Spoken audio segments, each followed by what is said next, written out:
sabe qué significa o lo que fue ese monolito de piedra que está ahí? ¿El monolito solo? Sí. No, es la placita de Eva Perón, pero el monolito solo no sé. Está bien. ¿Cuánto buenísimo. hace que vive acá? 13 años. Estamos en la plena indagación de la Oficina de Turismo de Cierra la Ventana.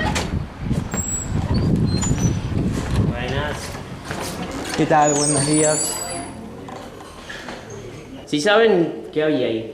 Bueno, en realidad todo esto era una plaza, o sea, de lo que yo me acuerde, de lo que yo recuerdo cuando era chica.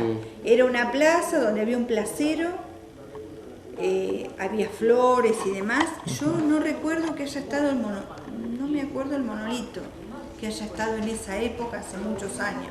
El monolito que está atrás del busto de Eva Perón, la estructura de piedra, ¿no? Que está más Sí. abajo. ¿Sabe qué función tuvo? ¿Cuándo se hizo? ¿Por qué está así? Y porque la habían roto y la reestructuraron. ¿Saben qué tiempo más o menos? No. Y hará un año tal vez. Ah, Sí, mirá. la hicieron de bronce. Y la estructura que hicieron, ¿no? Ahora, para poner a Eva Perón, que es totalmente más alto, ¿no? Que el otro está a la altura Sí. del cuerpo. ¿La hicieron más alto para Sí. esquivar el vandalismo? Claro, Mirá. sí. ¿Cuánto hace que usted vivió por acá? Yo hace mucho, del 55.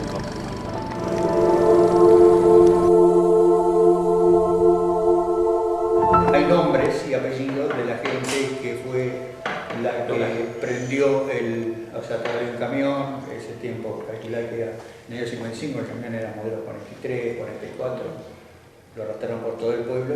Lo que por ahí es muy difícil decir los apellidos de esa gente, porque hoy los nietos o los hijos de los nietos no pueden ser portadores de apellidos, o sea que trataremos en la democracia de curar todo eso. Estamos tratando, o ya lo curamos, no tener odio, no tener revancha.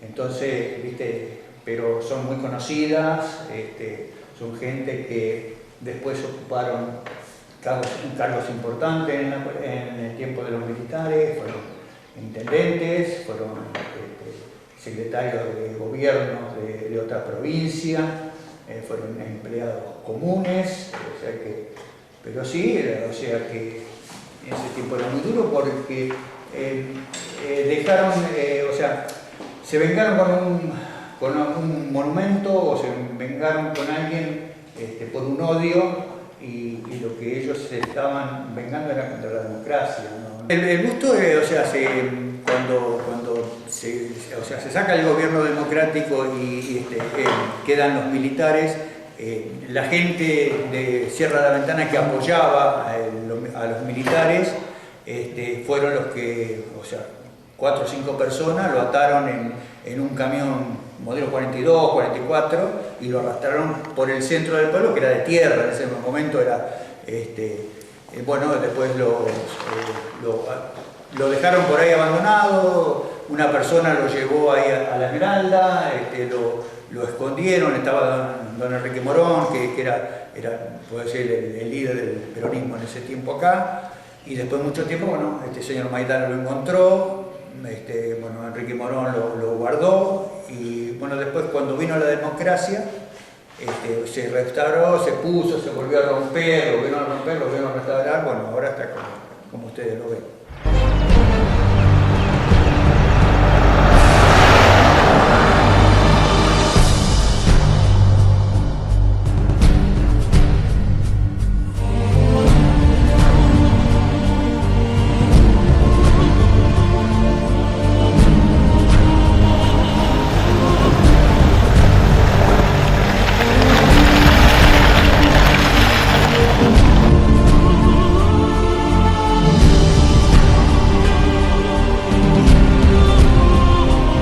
La tapera donde vivía Beligaray, uno de los señores que acompañó a Enrique Morón y a Mario Grenes de traer la imagen de vista acá para ocultarla.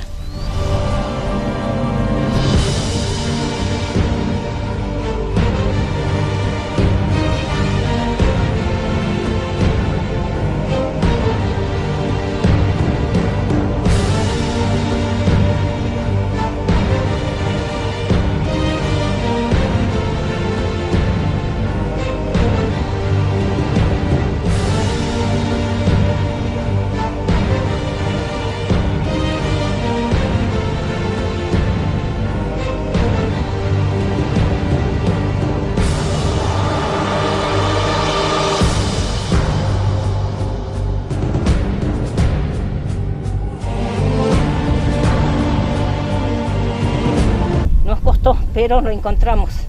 Gracias al que está en el cielo, a los que están en el cielo en este momento, los 4 difuntos, 3 por esconderla y una por hallarla, nos han guiado supuestamente bien, y una más o menos que yo tenía orientación, a qué distancia estaba y a qué lugar se dirigía la boca. Mirando bien al este. Y claro, corré la piedra para sacarlo al zorro y se encontró con él. Esta fotografía tomada en 1983 nos muestra al busto de Eva Perón dentro de la cueva. Nelson Maidana se asustó muchísimo al encontrarla. Primero pensó en un cadáver, luego en la imagen de una virgen. Finalmente el hallazgo se ratificaba con el busto histórico.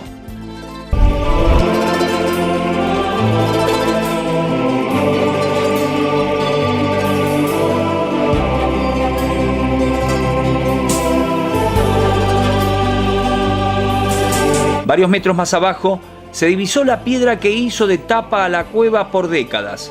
Los chicos decidieron que volviera a su lugar y así lo hicieron.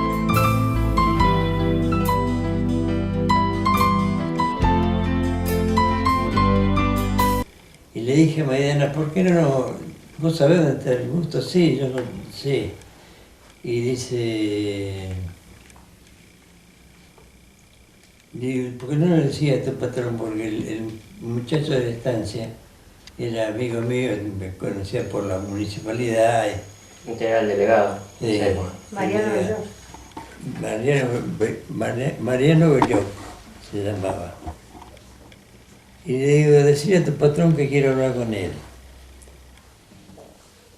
Bueno, vino el martes, vino y me dice, ya sé para lo que me querés hablar.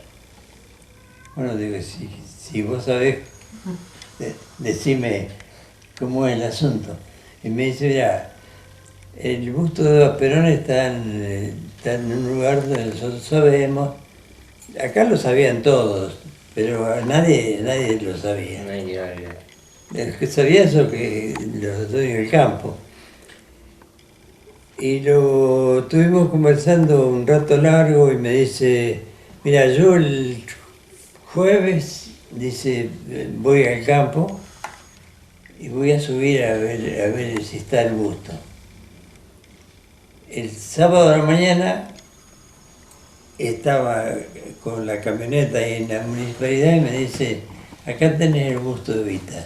El gauchito Quiroga Vita, un viejito que estaba ahí, salieron corriendo a un zorro y se metió en la cueva esa, iba con la señora del Oncho,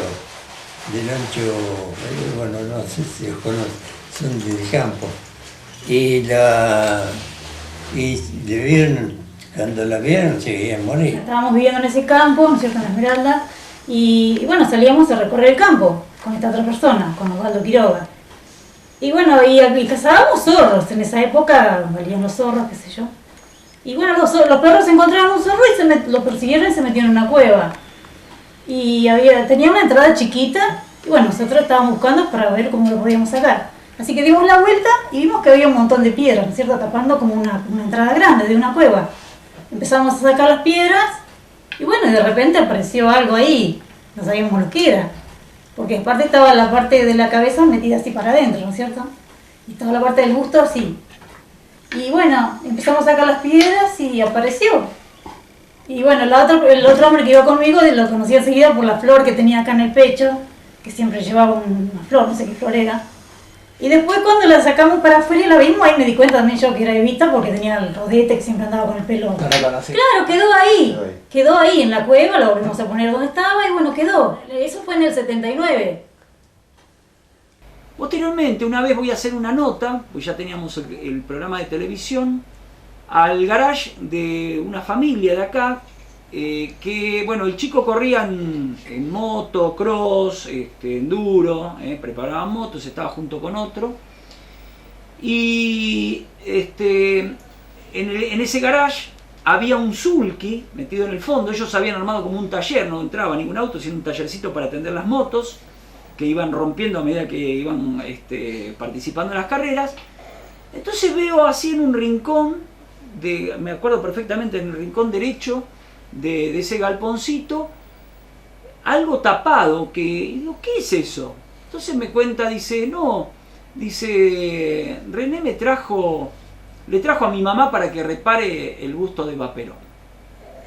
Claro, la mamá, que era escultora y que de la cual hay una imagen, una estatua hecha acá en Sierra de la Ventana, siempre fue una familia de militancia de la Unión Cívica Radical, y para ese entonces todavía existían ciertos roces, tirantes entre el peronismo y el radicalismo principalmente, ¿no? Porque eran un poco las fuerzas políticas más mayoritarias, ¿no? Que más número hacía. Así que yo me acuerdo que le fui a ver a René y le dije, mira René, a mí me parece que nunca lo van a arreglar ese busto ahí. Coincidentemente, unas semanas después, no me pregunten cuánto tiempo pasó, voy con las cámaras a cubrir un evento a Villa Ventana, en el cual en la escuela número 21, Constancio Sevigín, habían armado una muestra de esculturas y de pinturas de una artista plástica de Bahía Blanca. Cuando yo veo las esculturas que hacía y le hago la entrevista y demás, era Marina Araoz.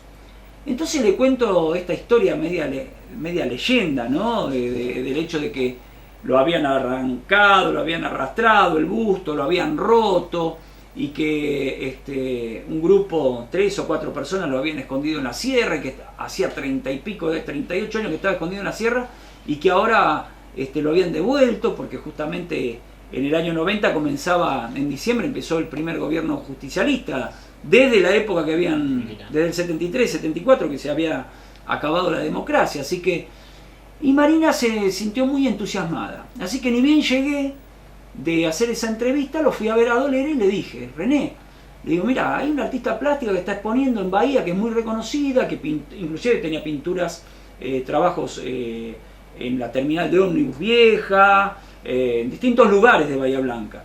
Le digo, y está dispuesta a arreglarlo, ¿por qué no vas a verla, charlas del tema?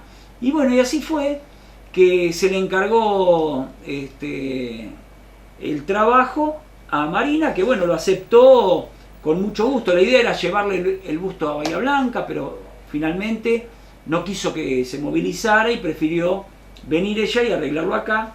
Y trabajó, ¿no? Claro, en un ala, en un costadito que tiene ahí la delegación municipal, digamos pegadito a la feria artesanal. Le digo, ¿vos te animarías a pegar busto de Perón, de Eva Perón? Sí, yo te lo hago, dice, no hay problema. Y le digo, ¿cuánto me vas a cobrar? No, dice, cobrar no te vas a cobrar nada, yo te lo voy a hacer. Y estuvo 3 días en la delegación. Nosotros lo apegamos todo y ella estuvo 3 días para recomponerlo todo al busto. Y en eso nos llega unos pedazos de esto, que era lo que habíamos visto en su momento. O sea, la imagen, a vos te dan esta imagen. A mí me dan unos pedazos totalmente rotos. Esta imagen. Una imagen pero rotos, pedazos rotos, abiertos. Está bien. En el cual se hace un rompecabezas, no tenía rostro ni nada, porque fíjate que prácticamente estaba toda facetada, arenada estaba. Y entonces... Claro, porque había sido arrastrada. Había sido arrastrada, entonces estaba golpeada, le faltaba... Entonces, yo cuando me dijeron, ay, nosotros tenemos esta necesidad, yo me quedé en la segunda habitación, no en la entrada de la delegación, sino en una piecita que tienen a la derecha. Sí, en esa piecita yo le dije, mira, necesito urgente todo lo que pueda llegar a ser, para amalgamar a ver qué tienen. Entonces, ¿cómo adherís? Y adherís generalmente el óxido, lo que te hace es que te va aglutinando, porque es como que une no solamente por el color, sino que de alguna manera siempre buscas la parte plúmbica y la parte alcalina. Como esto venía tan saturado, si le llegaba a poner un yeso o algo, se quiebra más todavía. Sí, claro. Tenías que poner elementos que los fueran uniendo, entonces era entre medio del yeso y de todo lo que podía llegar a encontrar de cemento, teníamos toneladas de óxido, por eso quedaban las vetas. O sea, las vetas que quedaron no eran originales, sino es todo óxido, ¿no es?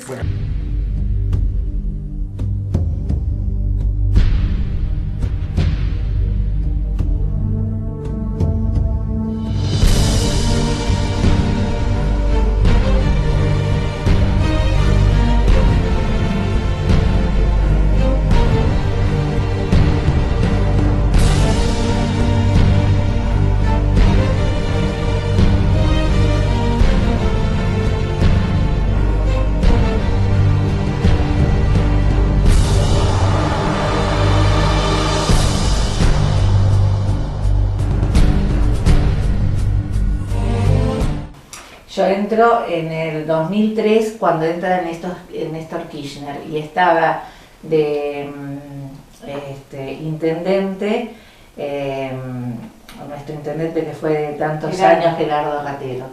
Y ahí hice una ordenanza donde se pasa nuevamente el nombre, tener la placita Eva Perón. Creo que antes de Paseo Escondido le habían puesto otro nombre, no me acuerdo ahora.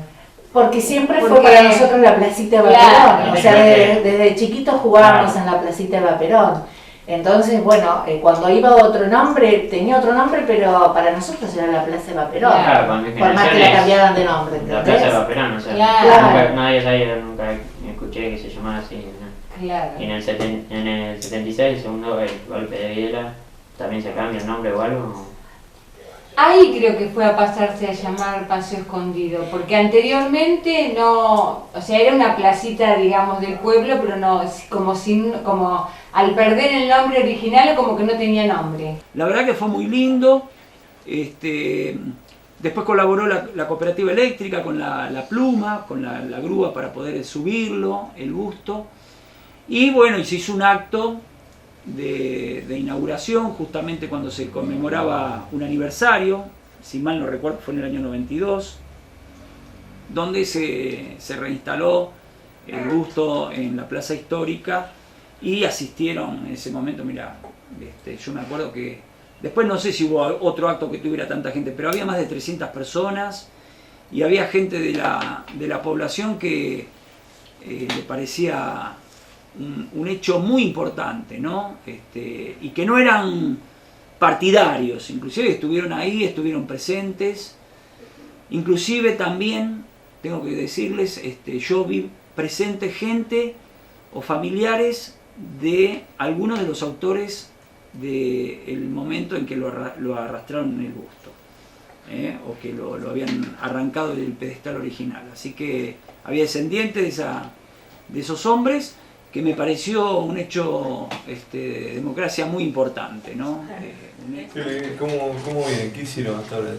Nada, fuimos entrevistando a las personas por ahí que sabían algo de la historia, por ahí. Por ejemplo, allá en Moquijil, que tenía el padre que era delegado. Sí, Moró, ¿no? Moró. Y bueno, nada, fuimos entrevistando a la gente que conocía el tema, pero siempre historia oral, nunca por ahí.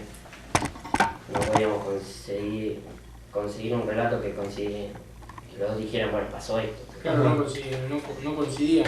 Los relatos. Claro, no coincidían. Porque es la historia oral en realidad. Siempre pasa que uno dice una cosa. O sea, son los hechos que no son objetivos, y lo gracioso es que cuando vamos avanzando y vamos teniendo una estructura, por ejemplo, el cronograma de una historia, como fecha, quién fue, que esto y que el otro, y capaz que vamos a hacer la última entrevista y nos enteramos que todo está cambiado. Claro, y así es un trabajo difícil. Está bueno, la verdad que justamente ese es el espíritu de toda investigación, es tratar de poner cosas blanco sobre negro y ver, aproximarse lo más posible al objetivo de qué es lo que sucedió.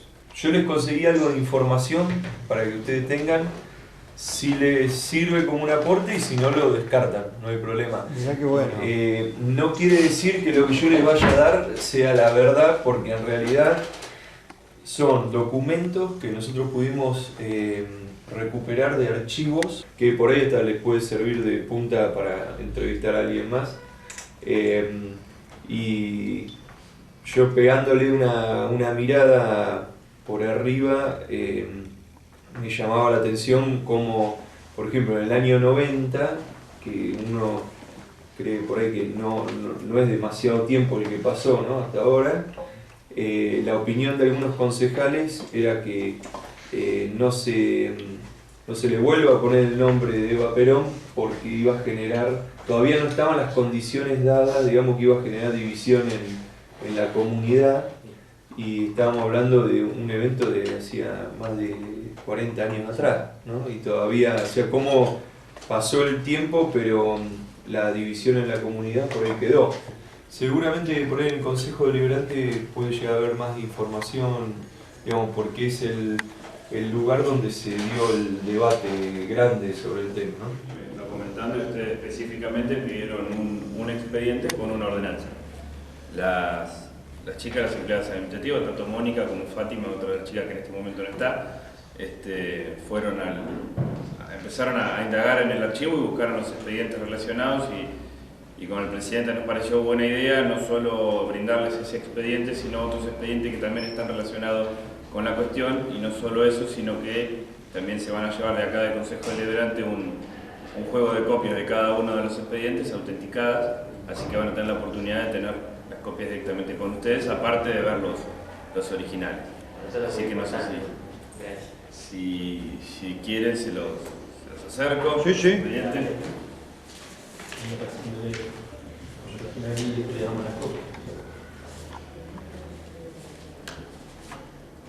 Específicamente que ustedes piden a través de la nota.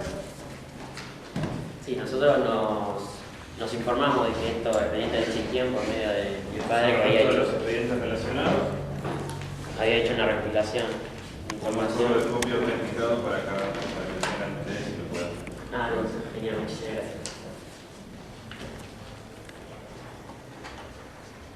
¿Esto en qué año más o menos eran? La ordenanza del año 90. 93. La carátula del expediente te indica el número, y el número que está después de la barra es el año que pertenece. ¿Ves? Está la copia del número y ese es el año. Está ahí en la barra y el año. Ese es el año de cuál fue el primer expediente.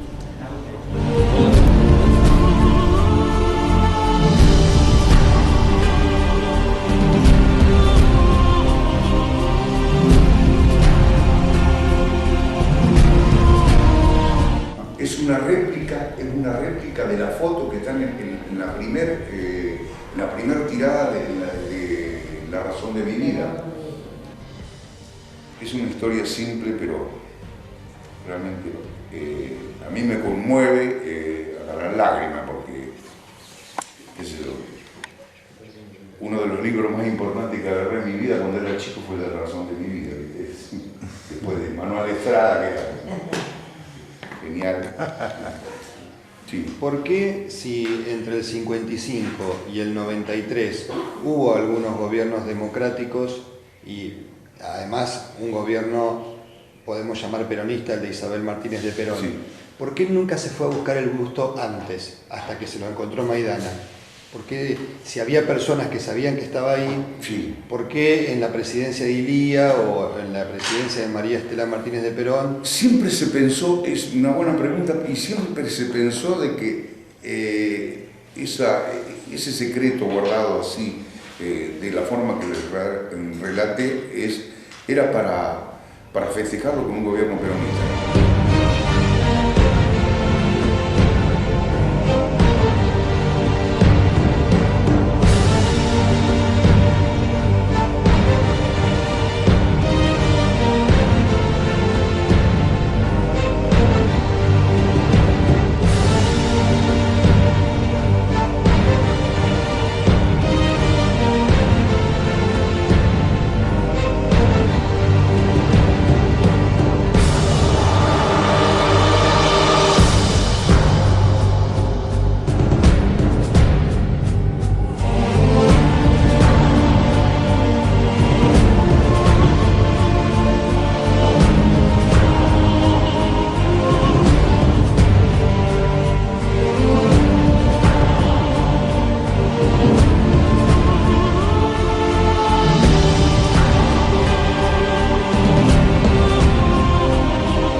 de cada sesión se hace un acta, donde consta de qué fue lo que se habló, qué fue lo que se trató.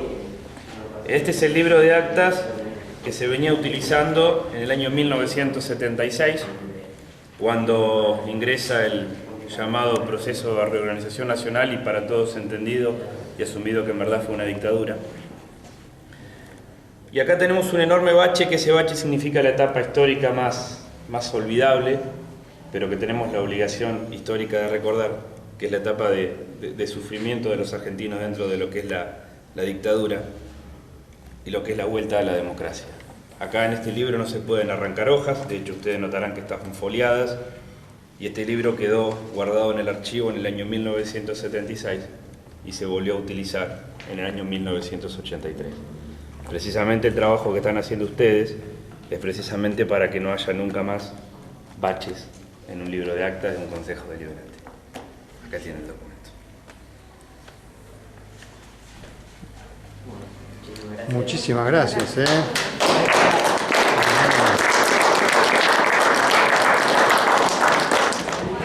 Van a presentar un video, ¿sí?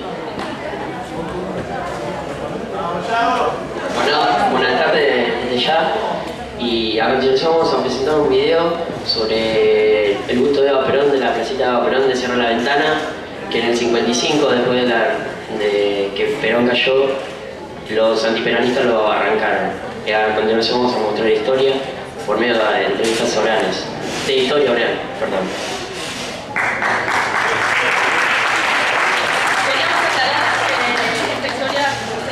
Tiene ciertas contradicciones y a pesar de basarnos en una especial, tiene errores o diferentes detalles.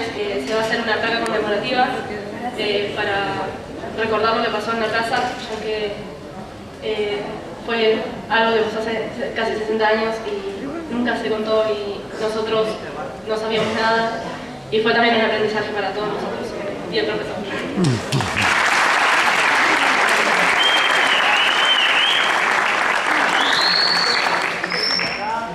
También cabe destacar que lo que dice Ezequiel, el secretario del Consejo de Deliberantes, también tiene mucho que ver, ¿no? El que tenemos que olvidar, tenemos el derecho histórico de no olvidarlo y tratar de que no vuelva a pasar toda esta violencia. Bueno, muchísimas gracias. Queremos agradecer al profesor Claudio Mazzo por el gran apoyo que nos hizo y por todos los profesores que nos ayudaron, también la escuela y todo. Muchísimas gracias. Muy bien. Muchas gracias por el trabajo. Y bueno, voy a llamar a Hugo Cañón, que es para que comente los trabajos, porque él no solamente es el presidente de uno de los presidentes de la Comisión Provincial para la Memoria, que nos está acompañando acá en el Encuentro de Jóvenes y Memoria, sino también es vecino de Villa y Cerro La Ventana, así que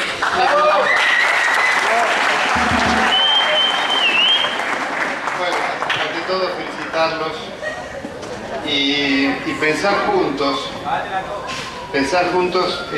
todo el tema de lo que significa el trabajo que ustedes realizaron en función de algo que es material, como es el busto de Eva Perón, que fue arrastrado, que fue humillado, pero que tiene que ver con un desprecio a la vida, que tiene que ver con un desprecio a una política, que tiene que ver a una negación de un periodo histórico determinado, y que se une también con la desaparición del cuerpo de Eva Perón, el entierro en un cementerio clandestino en Italia, y que justamente significa desaparecer un busto, desaparecer un cadáver, y en definitiva es un anticipo de las desapariciones. Lo que dice el secretario del Consejo Deliberante me parece muy simbólico, y justamente la lucha y el trabajo de Jóvenes y Memoria apunta a esta reconstrucción de ese pasado, para que ese pasado esté presente y para que eso que pasó no vuelva a poder repetirse, porque justamente en el 55, no por casualidad, Macera era la mano derecha del jefe de la Armada cuando se produjo el bombardeo de la Plaza de Mayo. Entonces está vinculado un momento histórico con el otro momento histórico, tiene que ver con la preparación de lo que luego fue el querer cancelar a un sector de la sociedad argentina a través de la negación hasta del nombre, de los símbolos del peronismo, la palabra Perón, Eva Perón, etc. Pero de todas maneras, fíjense ustedes lo interesante que ustedes rescatan, que es esa resistencia subterránea que siguió existiendo, esa forma de decir que no sabían pero sabían, cómo rescataron el símbolo de un busto, pero en definitiva estaban rescatando el símbolo del peronismo perseguido, clandestinizado, para mantenerlo viviente, vital y poder en algún momento instalarlo nuevamente. Creo que este trabajo que ustedes realizaron es maravilloso porque nos recrea el pensamiento en este pasado y presente que interactúa y que tiene que ver con este programa de Jóvenes en Memoria. Así que los felicito muy especialmente. Como estamos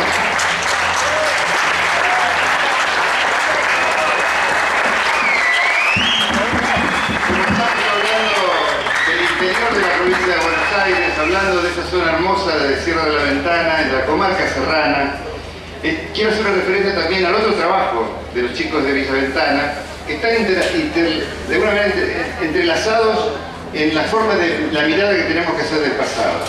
Justamente ustedes aparecen allí en el video en la estación de ferrocarril de Sierra de la Ventana. Y en el video de los chicos de Villa se hacía mención a que se llegaba por ferrocarril al viejo hotel casino de Villa de la Ventana. Y se llegaba a través de un tren de Costa. Los ricos de la época, inclusive llegaban de la aristocracia europea, llegaban a Buenos Aires y de allí se desplazaban a un lugar muy lejano como era Sierra de la Ventana. No existían lugares de veraneo como Bariloche, se llegaba a Sierra de la Ventana. Y este casino, que fue el primero de Latinoamérica como se mencionó, llegaban en tren a esa estación que ustedes filmaron de Sierra de la Ventana y de ahí salía el tren de Trocha Angosta para llegar al viejo hotel.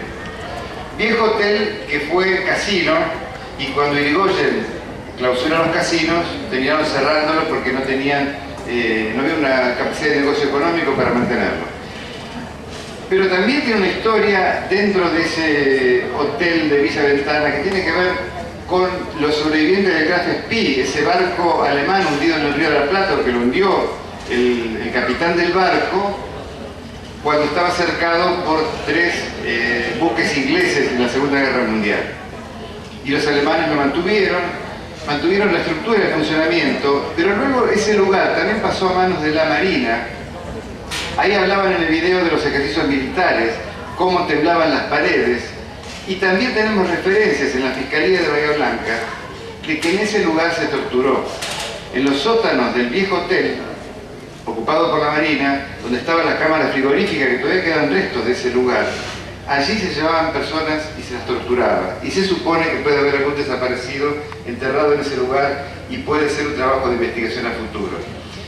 Y creo que los chicos, 100 años después, los chicos de este proyecto de Villa Ventana están rescatando no las paredes que pueden ser paredes de referencia como en otra dimensión el Coliseo Romano, que el Coliseo Romano no son las ruinas que quedaron en el Coliseo Romano, sino toda la historia que significan lo que pasó 2000 años atrás. Acá también significa la historia que pasó en estos 100 años desde esa creación del viejo hotel y que los vecinos mantienen historias, relatos que ellos han recreado y los jóvenes de hoy están rescatando la memoria de ese viejo hotel con todas sus vivencias y con toda esa pertenencia local. Creo que esto es, en los dos trabajos, un símbolo de lo que significa esta actividad de Jóvenes en Memoria. Los felicito de corazón, a mí me han emocionado muchísimo los dos trabajos y tiene que ver, insisto, con el tema de las desapariciones, que a pesar de ese querer desaparecer para siempre y anular de la faz de la tierra determinadas cosas, principios, valores, políticas, no pueden lograrlo. Nunca lo van a lograr siempre y cuando existe una juventud como ustedes que peleen por la verdad, la justicia y la memoria.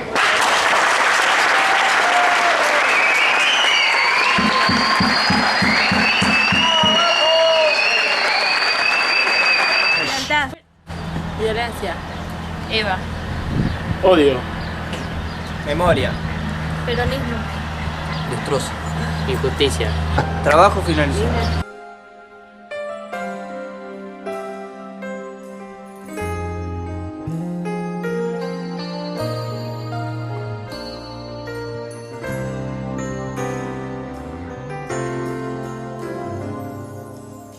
Te pueden amar te pueden odiar, te pueden llevar en el alma. Se puede contar una historia irreal, pero olvidarte no podrán.